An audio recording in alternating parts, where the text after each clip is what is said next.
What's up, guys, and welcome back to another episode of Chat with Will Grant. I'm super excited to introduce another amazing guest that I've been following on Instagram for a while. He's got a really amazing website and content all about human biomechanics, bioenergetics, neurophysiology, and his name is Mads Tömörkényi. It's a bit hard to pronounce. How you doing, Mads? Is everything good over there in Denmark? Yeah, sure. It's good. Nice to meet you all. Yeah, man, it's nice to meet you too.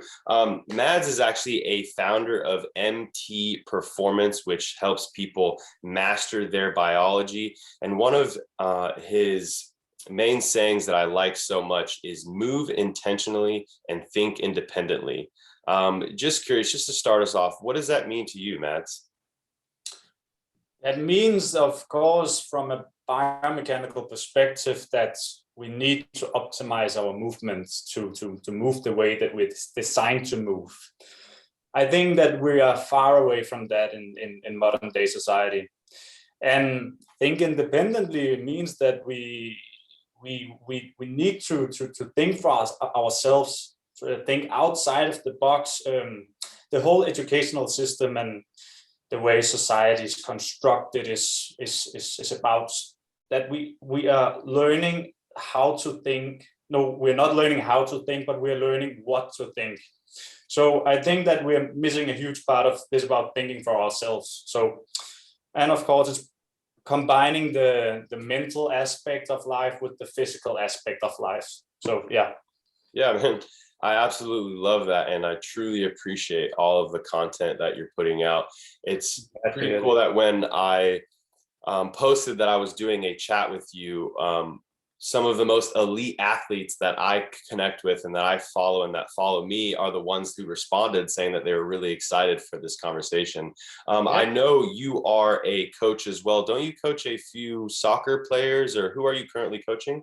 Yeah, mostly soccer players. I've got professional soccer players primarily from Denmark.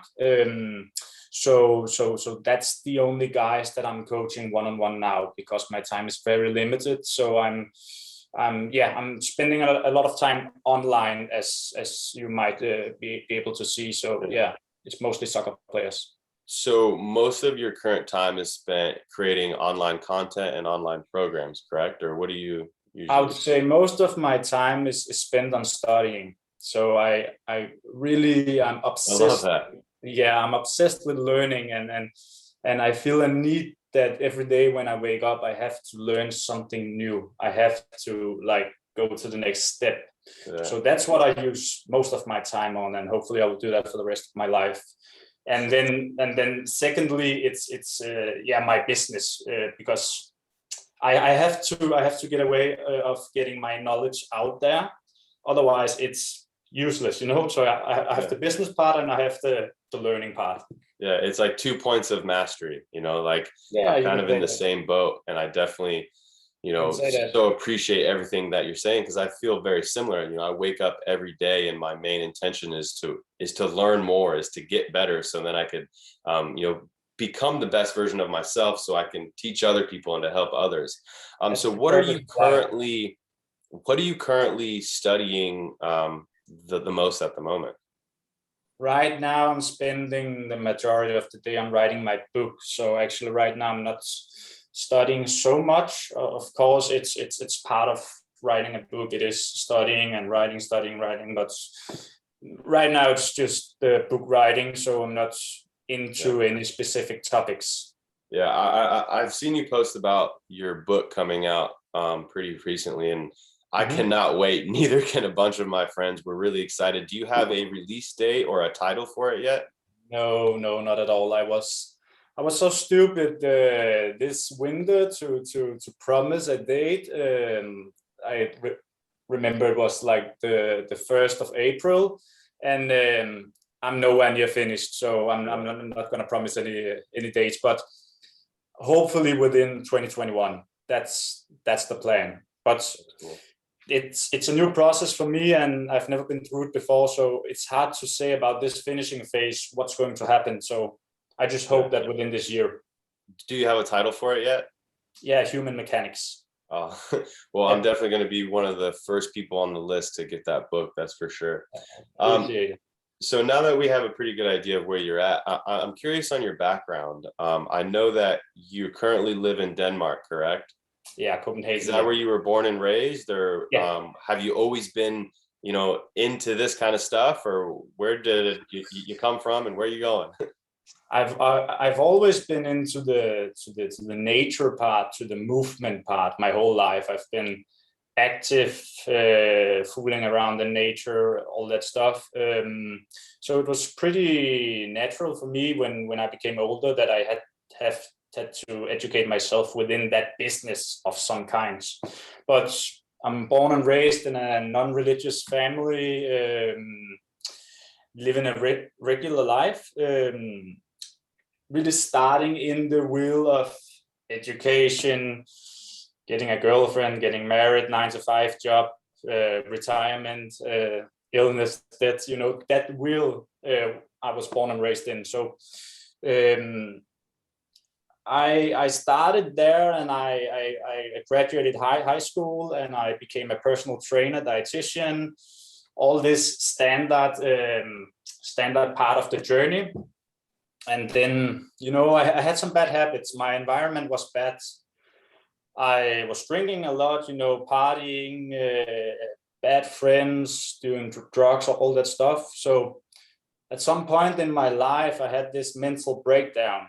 I think it was at the beginning in my 20s. So that was the part where kind of the universe said to me, you have to do something different now. You have to change your life. You have to find a purpose. So this breakdown made me go within myself, find out what I really wanted, made me go back to the roots of going into nature, going into the human body. And then I became obsessed with studying the human body. Where do we come from? What is our purpose? What are we designed for? So I've spent the last 8 years on that mostly. So it's a bit of an unconventional road where I am. I don't have the standard accepted educations. I'm studying a lot of various fields to make a broad system instead of just a narrow path. Yeah, that's really amazing, and I love that story because it's very similar to mine. I was 25 years old, a professional athlete, and my whole body was just breaking down from just dysfunctional movement and postural patterns, and from injuries earlier in my career. And it took me to the point where I was stuck in my house for almost 2 years just healing, because I couldn't walk, I couldn't raise my arm above my shoulder to kind of look within and start doing something differently, as you said. And that's what put me on this path, and it put you on this path, and here we are together, which is pretty amazing.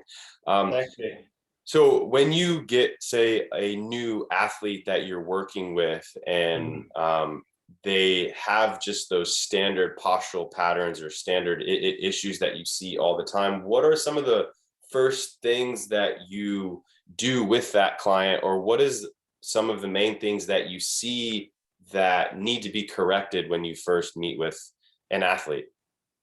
Yeah, we go through 2 components, which is I ask them to stand in a neutral pose, and from that moment I can see every dysfunction on their body. I can see where they have trauma, where they have tension, where they have imbalances.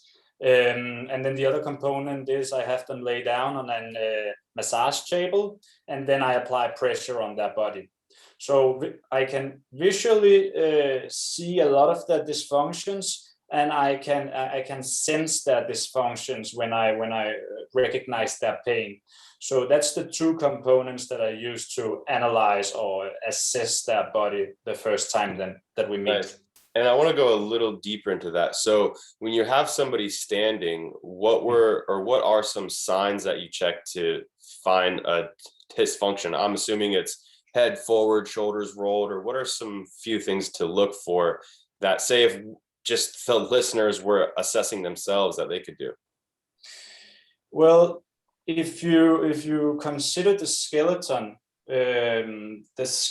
is ultimately perfectly aligned, but it's the muscles and tissues that's responsible when muscles and tissues are contracted, are stressed, that changes the position of your bones in your skeleton.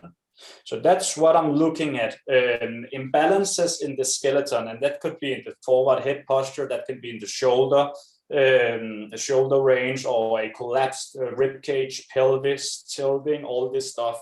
So that's good indications for dysfunction and imbalance. Nice. And then the next thing, you said that you apply pressure throughout their body. Is that like finding trigger points or myofascial release, or can you go a little bit deeper into that? Yeah, it is because trauma is located in the body as you can call it trigger points, not that appears as pain. So almost every time you have a painful spot on your body when getting applied pressure, that's an indication for these knots, these trigger points, which is muscle contractions or tissue imbalances. And are you just using like your thumbs or your hands, or are there other type of myofascial release that you use? When I'm one-on-one with my clients, I always use my hands. That's ultimately the best tool that you can use. But that there's a part of that training that is self-training or self-therapy, and of course they cannot use their hands for this work. They have to use tools like a lacrosse ball, Theracanes, or kettlebells to apply this pressure. Yeah. So say if someone's having pain in their shoulder, or pain in their hips, or pain in their knee, is this something to where you could grab, like, say, a foam roller or a lacrosse ball and apply pressure around that joint or around that area to release that tension, or how does that work? Yeah, I used to say locate the inflammation or the injury or dysfunction, and then if it's around the knee, for example, then go and the muscles and tissues around the knee. I would never apply pressure directly on the bones. So I would find the muscles and tissues responsible for movement in, let's say, the knee or the pelvis or the shoulder, and then apply pressure there. That's a good indication. Yeah.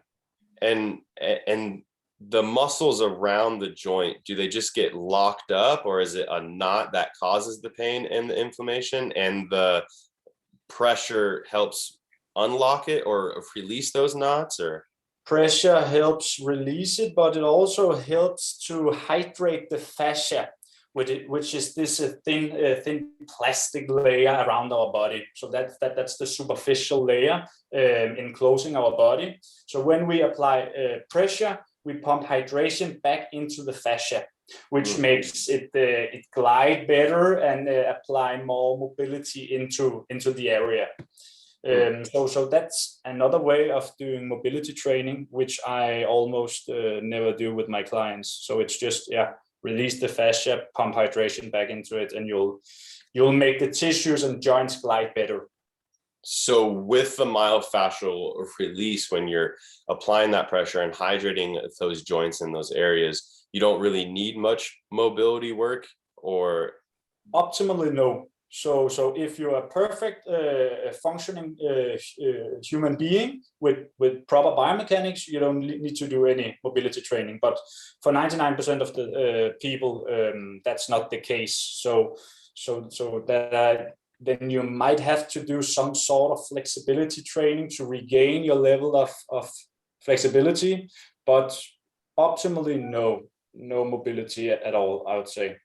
And then how do we know what are the areas that need to be trained on the flexibility, and how do we know, like, if we don't need the mobile work anymore? Just by pain, or? By pain and trigger points, and of course you can assess your mobility, and most human beings have a good indications of where they are flexible and where they are not flexible.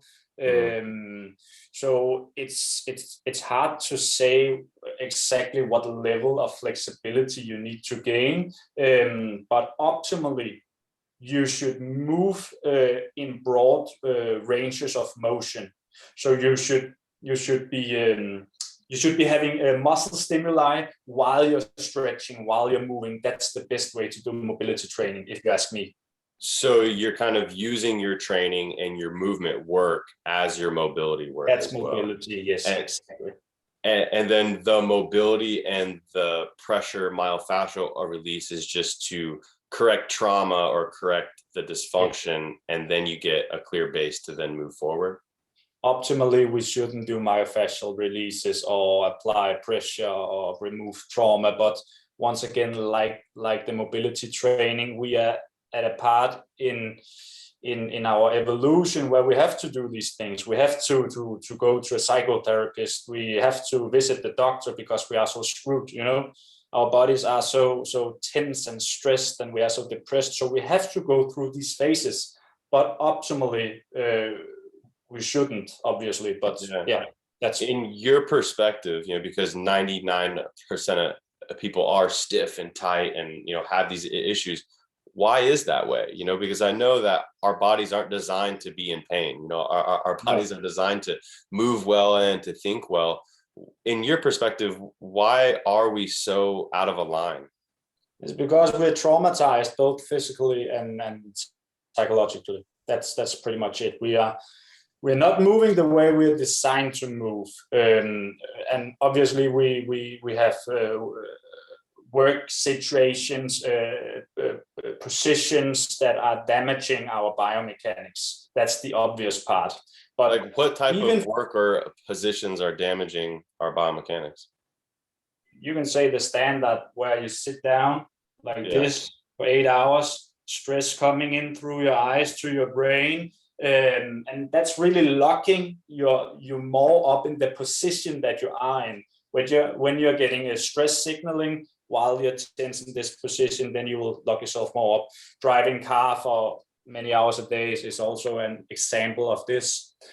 But again, even athletes, high-performing athletes earning millions upon millions of dollars, they are not moving optimally. And that's within a business that's got endless of money. So there's a whole structure that needs to be changed in our society if we need to fix our biomechanics. Yeah, I completely agree. Like, even me, my main full-time job is I'm still a professional athlete who is competing, and I have a race this weekend. I had a race last weekend, and my body hurts sometimes, you know, like where I feel like I need to foam roll, I need to, you know, and I know there's something in my movements that is causing pains, but like, how can I guess train more effectively or train more efficiently to where, you know, I noticed that you're not big on weightlifting and you're not big on maybe squats or, you know, stuff like that, but we do so many squats and so many deadlifts and so many sprints and, you know, so much training to where at the end of the day, like, my whole body feels like one big knot. Yeah. You know, and then when I'm going from there to plyometrics, you know, I got like a sore ankle, and then my knee got sore, and then I feel like I pulled this thing in my hip to where now, like, just doing an ab exercise or squatting, I'm having, you know, these pains kind of right in my psoas, in my hip flexor, to where I haven't even been able to go to the gym in the past like 3-4 weeks. Because if I squat deep or if I do any core, it's like it almost feels like I'm getting stabbed. It's so sharp. And sounds like we need to go to Denmark. Where I'm sorry, we need to go to Denmark. Yeah. Yeah, I need a one-on-one session with my dude Mads over here, man. But so you're welcome. Yeah. So what would you say to that? Like, or because I know after diving deeper into your work, I've been doing more myofascial release, where I've been taking a foam roller. I've been using my hands to dig it out, and I bet you could probably see I even got some cupping marks all over here, you know, because I've seen you cupping a lot of your athletes. And you like it? Yeah. I mean, I love it, you know, like, I'm not too pumped on like marks all over my body, you know, but like, honestly, you know, it feels good, you know, and I understand the concept. So, you know, a part of it's, you know, it's really cool, but I'm curious what you think on that, you know, because I'm training hard, you know, I'm squatting heavy, you know, I'm squatting a lot, and I've noticed that you're not a big fan of that stuff. So like, no, there's two sides of it, over human beings are not meant to be training at that intensity that most high performing athletes are doing. So yeah. Of course, no matter how good your biomechanics are, if you train several times a day with high load or high intensity, there's a limit to what your body can handle. So that's why high performance athletes need to prioritize their recovery to such a degree. More than just the average person trying to live a normal life, right? Yeah, I would say the most optimal intensity of moving, that would be like moderate movement. I used to call it microdosing of your training. So take a light session every day. I would say that's the most optimal way. But obviously, if you're a high performance athlete, you can't do that. No, you'll get beat. So apart from that, this is about the weightlifting, traditional training, bodybuilding, which is very isolating. It's very locked up movements that does not respect the three-dimensional plane that human beings are meant to move within. You know, so that's why I don't do them, simply. And of course, when I've got alternatives to these exercises, it's easy for me to say I don't do a back squat because I can do thousands of other exercises which give me the exact same purpose as a back squat. Yeah. So, but for the regular individual, I can understand that concern because they've been schooled their whole life or career with back squats and deadlifts. So if I cannot do that, then how the heck am I going to grow stronger? You know? Yeah. I want to dive into some alternate movements that you do instead of the back squats and the deadlifts. But first, I want to talk more on that three-dimensional plane. Can you explain what they are and why they're important? Yeah, the human body is designed to cooperate with each other's muscles and tissues. I don't know how much you know about the fascial lines and connections of the body, but it's not that we have small separate parts acting in isolation. We have a whole connected system of individual muscles which interact to counteract. So that's what happens when we do a rotation, when we do a sprint, when we do a throw, anything like that. You have several muscles interacting and counteracting to create the most optimal movement. And like a spiral movement, right? Like a spiral or like a chain reaction. So that's how the human body is designed to move. It's not designed to put load in your arm and do like this, Yeah. That's it's unfunctional, yeah. Yeah, it's unfunctional, but it doesn't respect the human body, and that's also why you're forming these trigger points and these restrictions, these knots and painful areas on your body. It's because of isolation and overworked individual areas. Yeah, and what alternatives do you do instead of isolation exercises that can help train in the three-dimensional plane? It kind of reminds me of Goda. Have you ever heard that? Yeah, a lot of people are mentioning them to me or tagging them in my post, and I've been looking into it. Yeah, I don't know much about it, not too much to be able to comment on it, but it's kind of confusing, because my roommate is an elite athlete who first showed me your page. He's actually the USA BMX Pro of the Year, Jeremy Smith, and he first showed me your page, and he was taught or showing me some Goda stuff as well that I've heard, and a lot of what you teach goes into how Godas tell athletes how to run and how to sprint, talking about how a lot of people are running and training in this one plane when we move in like a circular plane three-dimensionally, a lot like you're saying. So it's pretty cool to hear you talking about stuff like that. Yeah, I guess that's the that's the future of movement. Hopefully, that more and more people are going against the mainstream, if I'm allowed to say that, and forming beliefs based upon how the human body is really designed to move, and not what we are told. Yeah. So for me as a BMX racer, we, other than our riding and the technique of riding the bike, our physical training is almost exactly like a 100-meter sprinter. You know, we're fast, explosive, to where like, how can we become fast and explosive and powerful without, say, back squats or deadlifts or lifting a lot of weight? You know, we do back squats, deadlifts, bench presses, all that stuff to get stronger, because strength is a stimuli that our muscle need prior to explosion. So it's just a concept. Back squat is not a concept. Deadlift is not a concept. Strength is a concept. So you are able to improve your strength and power within other exercises than the back squats. So, and it's an interesting question, obviously, because people ask me that all the time. How am I going to be faster or stronger if I can't do a back squat? But it's pretty simple, because it's a concept. It's not an exercise that makes you stronger. Does it make sense? Yeah. I mean, like, I guess, like, from my perspective is we're so known and used to back squats and deadlifts. It's hard to even think of something else that could change it, because it's just built to our brains at this point. It's that program. And I think that's a problem. Once again, people stop questioning. They just accept what we have been taught for 15, 20 years now.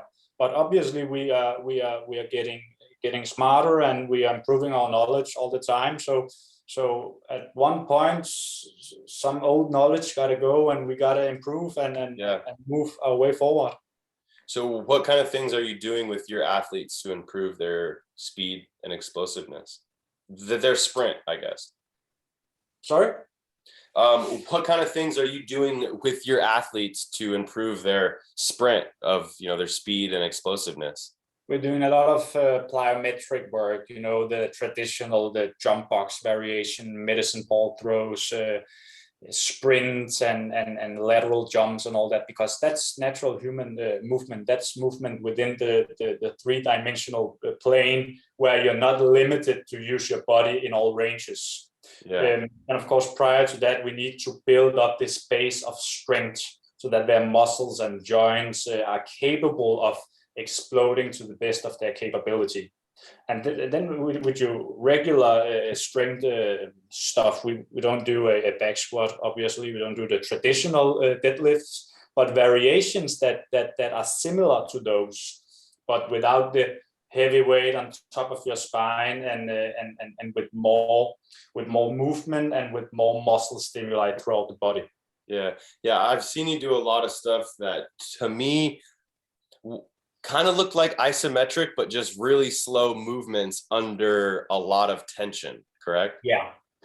You can call that strength training, or load training, I used to call it, or corrective training. So that's some of the first layers of my methodologies, where you really integrate and teach the body how to move. You have to teach the body how to move ultra slow before you can speed it up. And almost no people are able to move with perfect biomechanics fast. So then we have to really start from the bottom and go very slow. Yeah, I love that. Also, for anybody who's listening to this chat, if you have any questions for Mads or myself, make sure that if you are on here live, that you're welcome to chime in and ask any questions, or if you're watching later on YouTube, you're welcome to comment below, and we'll do our best to answer these questions. Another thing that connected me and made me knew that I liked you is how much you're into breath work as well. Breath work was the one thing that really got me out of my funk when I was stuck in my house for that 2 years healing. Before that, I spent my whole life focusing on my physical self and physically training. And then that brought me to where everything kind of broke down to where I couldn't train myself physically anymore. So I heard about meditation, and that's what got me into breath work. I was like, okay, I can't train my body, might as well try to train my mind. I know it needs some work. So that's what got me into breath work and meditation. And I started doing it every single day. And I've been doing it every day for 4 years. And that's really what was the shift for me. Is for the first time in my life, I was able to sit down long enough and hear myself, and to listen to myself, and to connect with who I was and what's important. And like you said, to my roots of what happened as a child that made me who I am today, and what I'm meant to move forward. That all came from breath work, just kind of stirring that up, so to speak, from really when my brother first told me about Wim Hof breathing. And I know that you're doing a lot of breath work with your clients, as well as I see you out into the ice, jumping in the water, doing breath work or yourself. Is that something that you've been into for a while, or you just recently got into? No, kind of recently, I would say within the past 1.5 years. So it is kind of new to me, but of course I've been practicing and studying a lot for these past 1.5 years. But it is a main component of life, just as physical training and nutrition and so much else is. We are highly dependent on how we breathe and the respiration cycle of oxygen and carbon dioxide. So it's super important. Yeah. What do you think is the one or two of the most important aspects of breathing for an athlete and for just an everyday individual? To breathe optimally, really, because most people are using the top of their body, and of course obviously using their mouth because they don't know better, which is sending them into this stress cycle of in your sympathetic response, which is what we most of the time wants to get away from. So it's really about reintegrating a proper breathing pattern into your day-to-day life. And of course, obviously, when you sleep, which is 1/3 of your life, also very important. So just learning how to nose breathe, huh? Yeah, nose breathing most of the time, and breathing into your abdominals or diaphragm. Yeah. And then, of course, breathing light and breathing for longer periods of time instead of these 1 to 2 seconds up and down, you know? Yeah. So how do you recommend somebody, because I find that most people are breathing through their chest and through their mouth, that, those short, shallow breaths. How do you create a habit from going to the short, shallow mouth breaths to the long, light, extended nose and belly breaths? It's super simple. It's just practicing. And it is practicing. You cannot do anything else. What I do with my clients who's really bad at mouth breathing, it is by taping their mouth, because most of the time unconsciously you're just opening your mouth and you're sitting there spitting air in and out, So taping the mouth, then you have to force your nose to do the respiration. Yeah. So that's a good tool to use. Yeah, that's actually something that we do here, because I live in a house that has professional athletes from all over the world come here to train and stay. And we even have younger athletes like 15 years old who are the up and coming pros.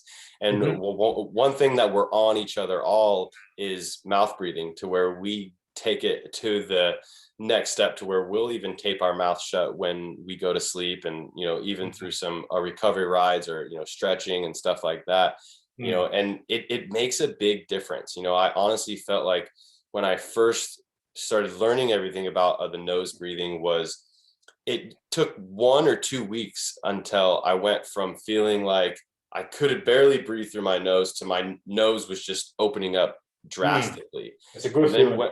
And then when I would sleep with tape on my mouth, I would wake up and my nostrils just felt massive, to where I felt like I could take in as much air through my nose as I could with my mouth. And it felt crazy. It's an habitual thing, really.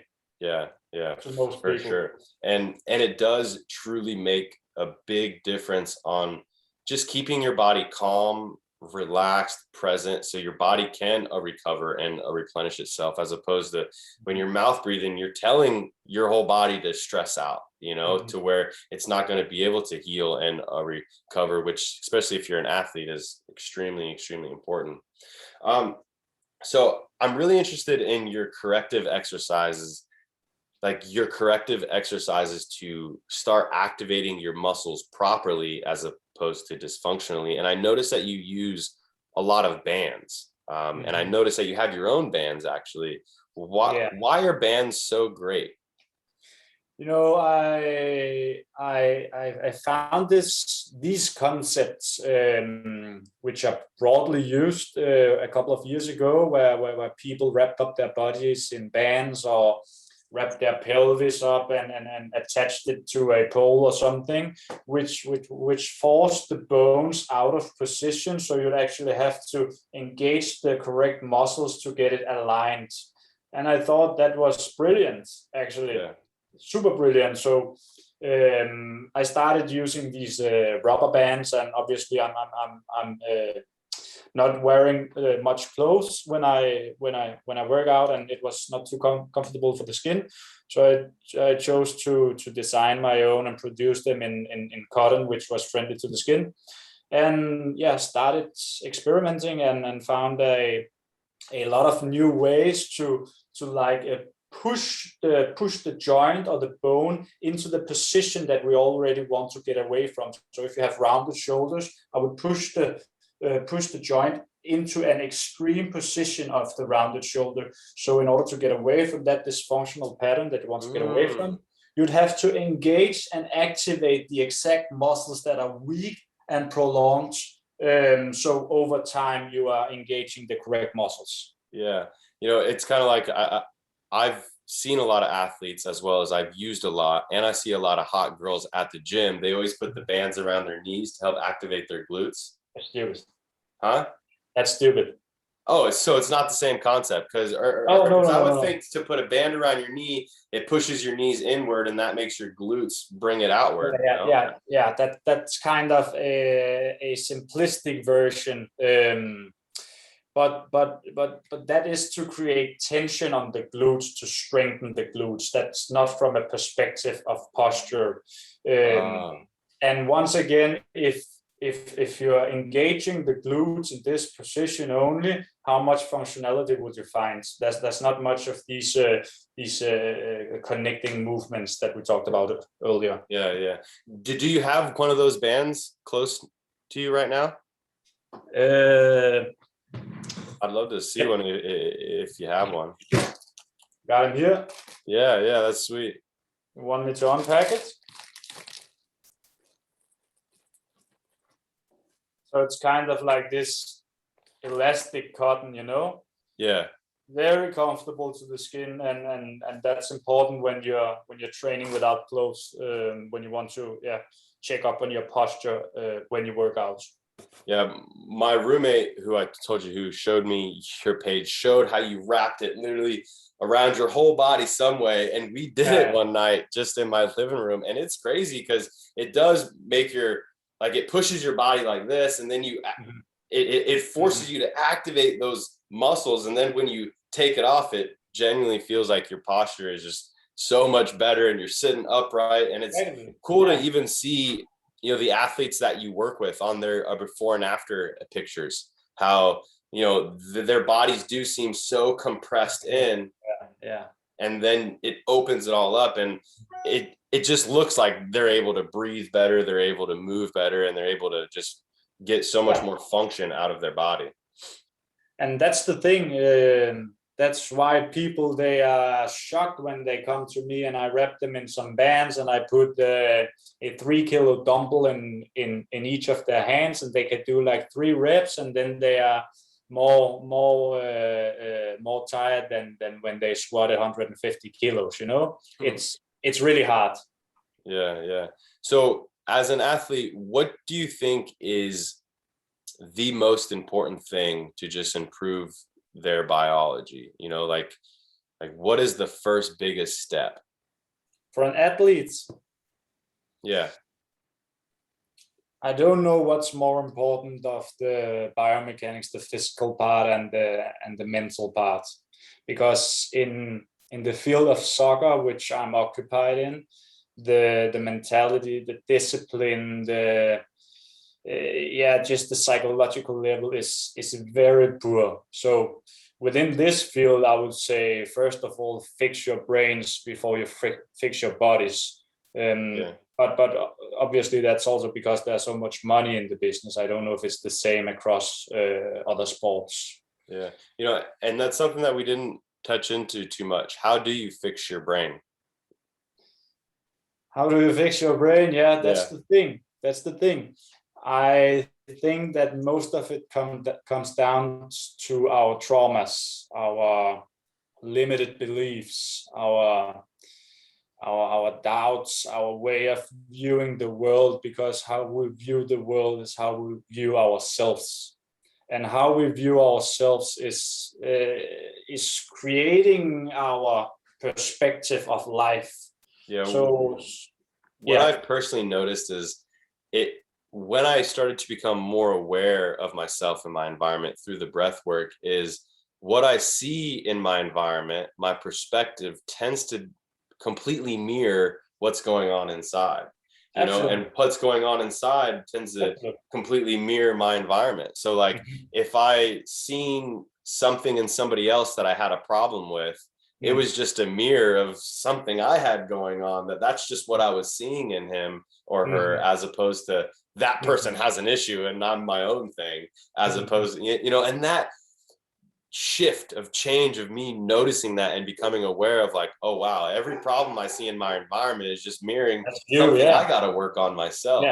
And I feel like that really helped. So other than just improving awareness, is there some sort of exercise that we can do or that you do for yourself or for your clients to improve the mentality aspect of the training? Yeah, I think of course that the most important is to get down to our subconscious mind. So unless we do mushrooms, we have to find another way to go as deep as possible. And then meditation is a very great tool, because you want to come into this state of stillness, this black hole where you have no thoughts, you have no sensory input, you have nothing, you have just blackness. Because then you can sense what's going on in your mind, and then at some point in your subconscious mind, and then you can work your way through it. So that's the way we can find our problems and solve our problems. Meditation and mushrooms. I like it. I think, yeah. Yeah. Is mushrooms or microdosing something that you do or use it with your clients, or is that something you're allowed to talk about? I'm not sure. I haven't done it with my clients. I think that's a choice you have to do yourself. But I've microdosed it myself before. I have never done a full dose. I am so eager to try it. I'm so curious, but right now I'm not at a point in my life where I dare to go there. I'm afraid of I'm afraid of what I will face. So I've been microdosing something, and I take some supplements also. I don't know if you know lion's mane. Yeah. I've been cooking with lion's mane. I actually try to buy it as much as I possibly can from our local organic farm, and it's amazing to cook with as well. That's absolutely. That's the future, but they are not psychedelic. So you won't get any trip to your subconscious mind there. Yeah, it just helps like clean so it can regrow new networks, right? Or something like that. Yeah, it improves your cognitive function. Yeah, it's pretty amazing. And last question, as far as what is your meditation routine like, or do you combine your meditation with your breath work, or is it separate? Right now I do, and for the last year I have combined it. Because I'm not too good at sitting still. I want to be better at that. So then I do some heavy breath work where I go through my sympathetic response to engage my parasympathetic response, and thereby clean my mind. To meditate in the breath work. Hon, you said that a really interesting way that I've never heard it. You said you go through your sympathetic response to activate your parasympathetic. That reminds me of the deep Wim Hof type breaths to let it go and hold, correct?